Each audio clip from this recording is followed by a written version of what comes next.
सुप्रिया सुळे भाऊबीजे निमित्तानं आज काटेवाडीला जाणार आहेत। राजकीय मतभेद एका बाजूला आणि कौटुंबिक सलोखा नाती एका बाजूला असं यापूर्वीही सुप्रिया सुळेंनी स्पष्ट केलंय। दिवाळी निमित्ताने अजित पवार आणि शरद पवारांनी एकत्र भोजन केल्याची माहिती समोर आली। वैद्यकीय शिक्षण मंत्री हसन मुश्रीफ यांनी ही माहिती दिली। श्रीनिवास पवारांच्या घरी अजित पवार आणि शरद पवार जेवणासाठी एकत्र आले होते। श्रीनिवास पवार हे शरद पवार यांचे थोरले बंधू आहेत। अजित पवार यांचे सुपुत्र पार्थ पवार गोविंद बागेत त्यांनी हजेरी लावली। त्यांनी शरद पवार यांची भेट घेतल्याचं समजते। कौटुंबिक कार्यक्रमाला हजेरी लावून ते पुन्हा परत गेले। व्हायरल झालेल्या जन्मदाखल्याबाबत आता शरद पवारांनीच खुलासा केलाय। माझी जात कोणती आहे हे सर्वांना माहिती आहे। जन्मानं जी प्रत्येकाची जात असते ती लपूच शकत नाही, अशा शब्दात शरद पवार यांनी टीकाकारांचे कान टोचले। यावेळी पवारांनी आरक्षणासाठी मराठा समाजातल्या तरुणांच्या भावना तीव्र असल्याची प्रतिक्रिया दिली।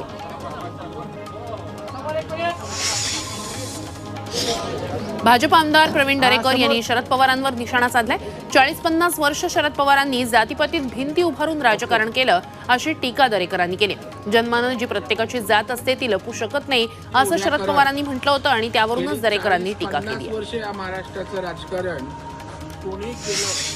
अजित पवार दिवसभरात काहीही करू शकतात। ते कधी सकाळी शपथ घेतात, त्यांना कधी डेंग्यू होतो, अशा शब्दात रामदास कदमांनी अजित पवारांना खोचक टोला लगावलाय। दादांची दादागिरी सुरूच असते असंही कदमांनी म्हटलंय। एकूणच अजित पवारांच्या भूमिकेवरच रामदास कदमांनी प्रश्नचिन्ह उपस्थित केले।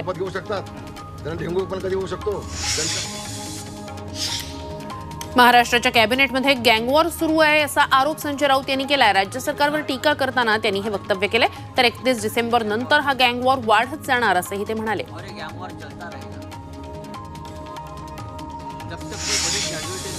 खासदार गजानन कीर्तिकर आणि रामदास कदम यांच्यातील वाद मुख्यमंत्र्यांच्या मध्यस्थीनंतर मिटलाय।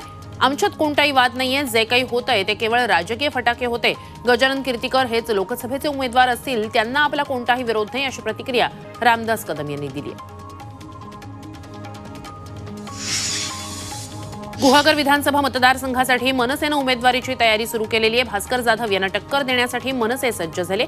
संपर्क अध्यक्ष प्रमोद गांधी यांच्या उमेदवारीसाठी मनसेमधून जोरदार मोर्चे बांधणी सुरू आहे। गांधींना उमेदवारी द्या अशी मागणी पक्षाच्या पदाधिकाऱ्यांनी पक्षाच्या वरिष्ठ नेत्यांकडे केली आहे।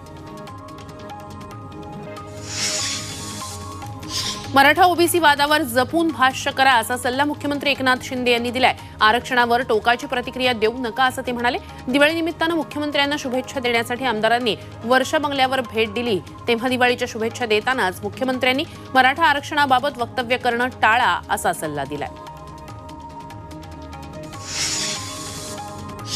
मराठा समाजाला तातडीनं आरक्षण द्या, मराठा आंदोलकांवरील गुन्हे मागे घ्या, अन्यथा आम्हाला रस्त्यावर उतरावं लागेल असा इशारा मनोज जरांगे पाटील यांनी दिलाय। मुख्यमंत्री वैद्यकीय सहाय्यता कक्षाचे प्रमुख मंगेश चिवटे यांनी अंतरवाली सराटी इथे जाऊन मनोज जरांगेंची भेट घेतली, तेव्हा त्यांनी हा इशारा दिलाय। कोल्हापूरच्या पन्हाळा तालुक्यातील पोर्ले गावात दिवाळी साजरी करण्यात आली। दरवर्षीप्रमाणे यावर्षीही दीपोत्सव मोठ्या प्रमाणात साजरा करण्यात आला। मराठा समाजाला पाठिंबा म्हणून 1 मराठा लाख मराठा ही संकल्पना मांडत 2,500 ते 3,000 पणत्यांनी ही अक्षरं उजळून टाकण्यात आली।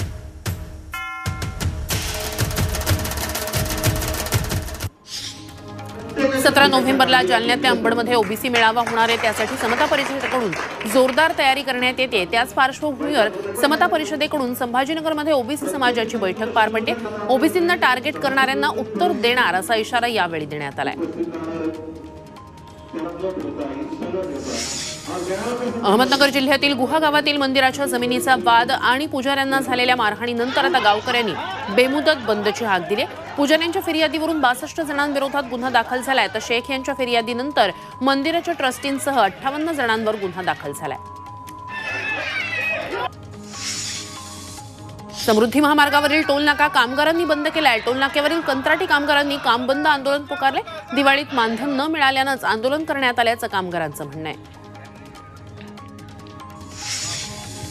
देशात लवकरच कोलकाता स्टॉक एक्सचेंज असा तिसरा शेअर बाजार सुरू होणार आहे। 2013 मध्ये कोलकाताचा शेअर बाजार बंद होता। आता मात्र सेबीनं हिरवा कंदील दाखवलाय। येत्या एप्रिल 2024 पर्यंत तिसऱ्या इक्विटी एक्सचेंजच्या रूपानं कोलकाता स्टॉक एक्सचेंजचं पुनरागमन होणार आहे। पुणेकरांनी ऑनलाईन विवाह नोंदणीला पसंती दिली आहे। विवाहासाठी प्रशासनानं ऑनलाईन विवाह नोंदणीचा पर्याय दिलाय। पुण्यात 1036 नोंदणी झाल्या आहेत. राज्यात सर्वाधिक विवाह नोंदणी करणारं पुणे शहर पहिलं शहर ठरलंय. पाडव्याच्या मुहूर्तावर सोनं खरेदी करण्यासाठी जळगावच्या सुवर्णनगरीत ग्राहकांची मोठी गर्दी पाहायला मिळाली आहे. सोन्याचा दर प्रतितोळा 61,600 रुपये इतका आहे. मात्र सोनं खरेदीचा उत्साह जराही कमी झालेला दिसला नाही. प्रथेप्रमाणे सोनं खरेदीसाठी सराफा बाजारात गर्दी झाल्याचं दिसलं. मातृपितृपूजन आणि गंगास्नान करून बेलदार ओढ समाज बांधवांनी दिवाळी साजरी केली आहे. कार्तिक शुद्ध प्रतिपदा अमावस्येच्या दुसऱ्या दिवशी बेलदार ओढ समाज आपली दिवाळी साजरी करतो. नदी किंवा गंगेच्या काठावर दिवाळी साजरी करण्याची परंपरा या समाजात आजही जपली जाते. किनवटच्या खराबी कॉर्नर इथल्या पैनगंगा नदीकाठी हा सण साजरा करण्यात आला.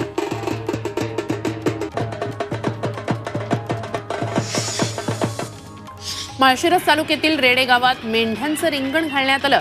मेंढपाळ लोक दिवाळीनंतर वेगवेगळ्या गावांमध्ये भटकंती करत असतात. त्यापूर्वी बाहेर निघताना आपल्या गावातील ग्रामदैवताच्या मंदिराला गोल फेऱ्या मारण्याची परंपरा आहे.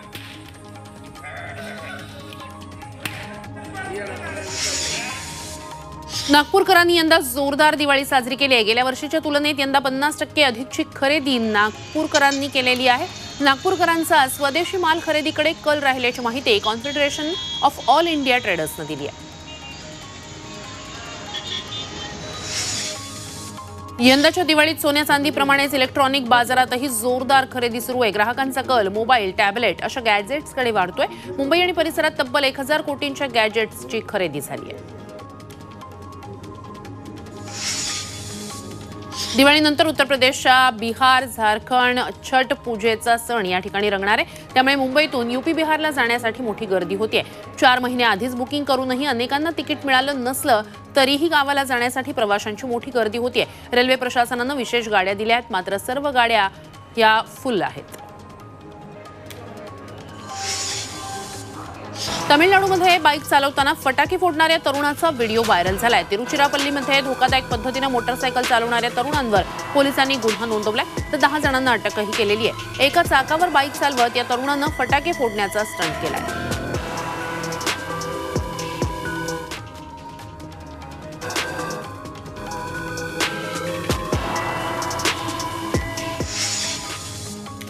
दिल्लीच्या रस्त्यांवर स्टंटबाजांचा धुमाकूळ पाहायला मिळालाय. चालत्या गाडीच्या छतावर फटाके फोडण्यात आले. जीव धोक्यात घालणाऱ्या तरुणांचा पोलिसांकडून शोध सुरू आहे. व्हिडिओ दक्षिण दिल्लीत असल्याची प्राथमिक माहिती मिळते.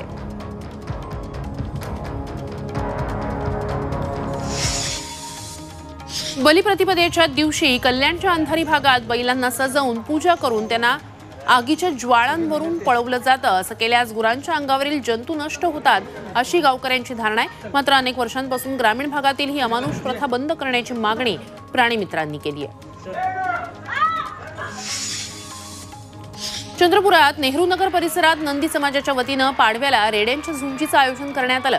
बलिप्रतिपदेच्या दिवशी गाई बैलांना सजवून त्यांना गोडाधोडाचं जेवण खाऊ घालतात आणि हा खेळ आयोजित केला जातो. या शर्यतींवर पैजाही लागतात. त्यामुळे अवघ्या काही तासात रेड्यांचे मालक पुंजी कमावून परतही जातात.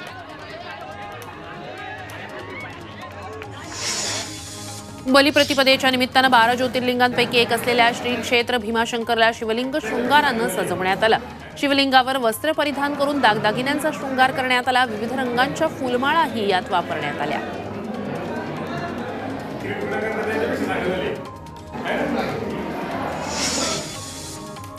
दिवाळी पाडव्यानिमित्तानं विरारच्या जीवदानी गडावर भाविकांनी मोठी गर्दी केली होती. देवीच्या दर्शनासाठी राज्याच्या कानाकोपऱ्यातून भाविक येत आहेत. मंदिर प्रशासनाकडून भाविकांची व्यवस्था करण्यात आली आहे.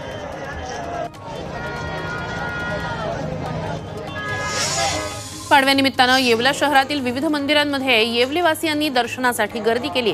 देवदर्शनानंतर मीठ, कापूस खरेदी करत त्याची घरी पूजा करण्याची परंपरा यंदाही जपण्यात आली. बलिप्रतिपदेच्या निमित्तानं येवल्यामध्ये बळीराजाच्या प्रतिमेची वाजत गाजत मिरवणूक काढण्यात आली. यावेळी शालेय विद्यार्थ्यांनी बळीराजाची वेशभूषा करत मिरवणुकीत भाग घेतला. बळीचं राज्य येऊ दे अशा घोषणाही विद्यार्थ्यांनी दिल्या. पंढरपुरात विठ्ठल रुक्मिणीला दिवाळी पाडवा सणानिमित्तानं मौल्यवान अलंकारांचा साज चढवण्यात आला. देवाला सोनं, हिरे, मोत्याचे दागिने घालण्यात आले. दिवसभर हजारो भक्तांनी विठ्ठल रुक्मिणीचं दर्शन घेतलं. अयोध्येत 22 जानेवारीला होणाऱ्या राम मंदिर उद्घाटन सोहळ्यात 10 कोटी कुटुंबांना निमंत्रण देण्यात येणार आहे. विश्व हिंदू परिषदेनं निमंत्रणाची माहिती जाहीर केली. सर्वांना प्रत्यक्ष अयोध्येत येणं शक्य नसल्यानं आपल्या घराजवळ किंवा गावातील राम मंदिरात जाऊन पूजा करावी असं आवाहन विहिंपकडून करण्यात आलंय. बळीराजाला मोदी सरकारची भाऊबीज मिळणार आहे. पंतप्रधान किसान सन्मान निधी योजनेचा 15वा हप्ता शेतकऱ्यांच्या खात्यात जमा होणार आहे. त्यामुळे शेतकऱ्यांना दिलासा मिळणार आहे.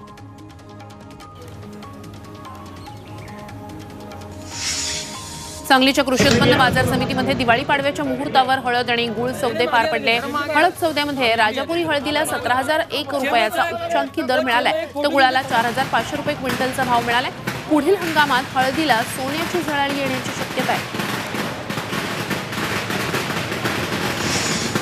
दिवाळीच्या सणात व्यापारी वार्षिक ताळेबंदाची कामं करतात, त्यामुळे गेले 5 दिवस वाशिमची बाजार समिती बंद आहे. याचा शेतकऱ्यांना मात्र फटका बसतोय. खर्च भागवण्यासाठी शेतकऱ्यांना त्यांचा शेतमाल कमी दरात बाहेर विकावा लागतोय. पाडव्याच्या मुहूर्तावर लासलगाव बाजार समितीच्या विंचूरमध्ये लाल कांद्याच्या लिलावाचा शुभारंभ झाला. कांद्याच्या 750 गाड्यांमधून उन्हाळ आणि नवीन लाल कांद्याची आवक झाली. लाल कांद्याला 4,500 रुपये इतका उच्चांकी भाव मिळालाय. खानदेशात गेल्या महिन्याभरापासून नव्या हंगामातील पपईची आवक सुरू झाली. पपईला प्रति किलो 20 ते 21 रुपयाचा दर शेतकऱ्यांना मिळतोय. पपईचा आगार असलेल्या नंदुरबारमधील शहादा तालुक्यात आवक कमी असल्यानं दर टिकून आहेत. पंजाब, उत्तर प्रदेश, दिल्ली, राजस्थान, हरियाणा या भागात पपईची मागणी आहे.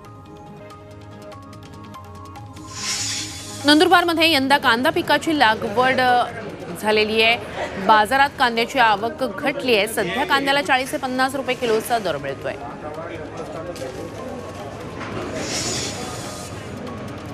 हिंगोलीमध्ये हळद पिकावर करप्या रोगाचा प्रादुर्भाव वाढलाय, त्यामुळे शेतकऱ्यांना महागड्या औषधांची फवारणी करावी लागते. त्यामुळे शेतकरी आर्थिक अडचणीत सापडलाय. सध्या हळदीला चांगला भाव मिळतोय, मात्र करप्या रोगामुळे शेतकरी निराश झालेत.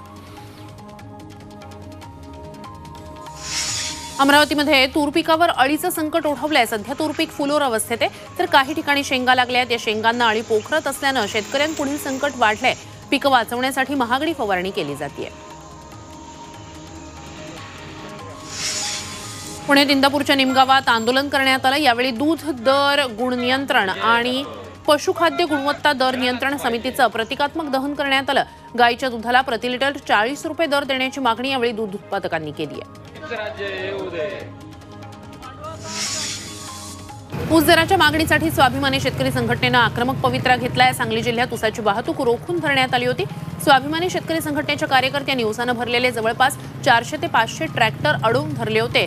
त्यामुळे वसंतदादा, राजाराम बापू, हुतात्मा आणि विश्वास सहकारी साखर कारखान्याच्या गाळप हंगामावर परिणाम झालाय.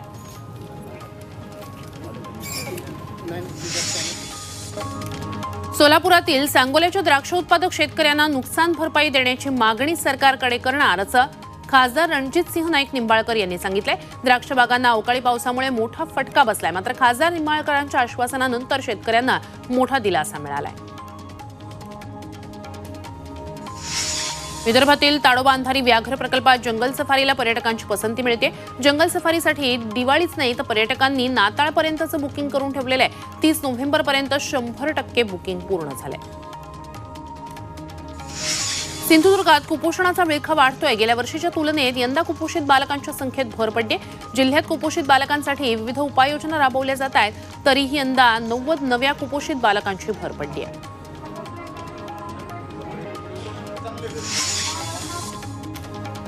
धुळे कार्यालयातील कार्यकारी अभियंता गणेश वाघ याला पकडण्यात अखेर लाचलुचपत विभागाला यश आलंय. अहमदनगर इथल्या 1 कोटी रुपयांच्या लाच प्रकरणी दाखल गुन्ह्यात वाघ हा पसार झाला होता. वाघ याला अटक करून कोर्टासमोर हजर केलं असता त्याला 5 दिवसांची पोलीस कोठडी देण्यात आली आहे. सातारा पोलिसांनी घरफोडी करणाऱ्या टोळीच्या मुसक्या आवळल्यात. पोलिसांनी 1 किलो सोनं, 5 किलो चांदी त्यांच्याकडून जप्त केली आहे. साताऱ्याच्या इतिहासातील सर्वात मोठी कारवाई मानली जाते. पोलिसांनी 3 जणांना बेड्या ठोकल्या. 3ही आरोपी पुण्याच्या मुळशीचे रहिवासी आहेत. नागपूरच्या तुळशीबाग मार्गावर तरुणाचा मृतदेह आढळलाय. परिसरात दुर्गंधी पसरल्यानं स्थानिकांना हा मृतदेह आढळला. हा तरुण भीक मागून उदरनिर्वाह करत असल्याची प्राथमिक माहिती आहे. पोलिसांना माहिती मिळताच मृतदेह ताब्यात घेण्यात आलाय.